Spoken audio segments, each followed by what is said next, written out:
Okay, so I'm online and I'm seeing people react, okay? And I don't blame these people for saying free Palestine or for thinking that what they're doing is in the name of human rights. I get it. For years, there has been a targeted campaign to brainwash you to think that Palestinians live in an open-air prison in Gaza, that there's an apartheid. This is not true. Have you ever been to Israel? Like, do you even know what you're talking about? There is no open-air prison in Gaza, okay? The very same border crossing called the Erez border crossing, which the Palestinians used to infiltrate Israel and massacre 900 people and counting. That very same border crossing exists because that's where hundreds of thousands of Palestinians leave Gaza every single day to work, and where food, supplies, and all civilian necessities are brought in every day. Things are imported into Gaza every day. That's why there is this border crossing. Do you know which border is actually not open?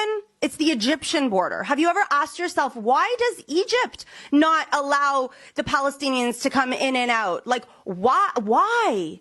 Have you ever asked yourself, why? Despite what you've been told, it's the Israelis who have been looking out for the Palestinian civilians.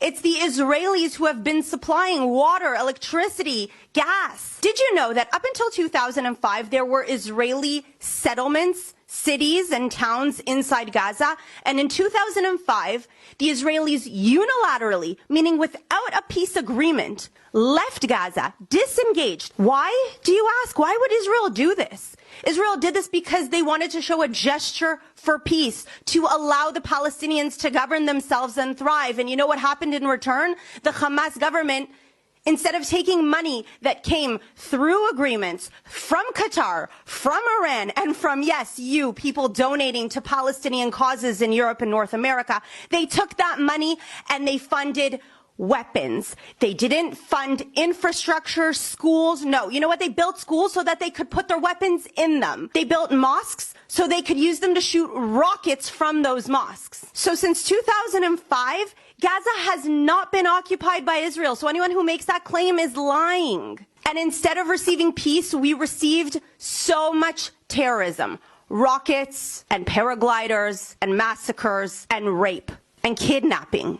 And for all those crying apartheid, there is no apartheid in Israel. Israel is made up of 25% Israeli Arabs who have complete equality under the law in Israel. And many of them even serve in the IDF. The Palestinians that you claim have no rights under Israeli law are not Israeli citizens. It's like saying to somebody in America, you need to give civil rights to somebody from France. That makes no sense. So anybody who's saying this really shows that they know nothing about the situation. So again, when you scream free Palestine, I get why you're saying it, because you've been fed lies. World, wake up. Read history. Come to Israel. See for yourself. We are dealing with terrorism.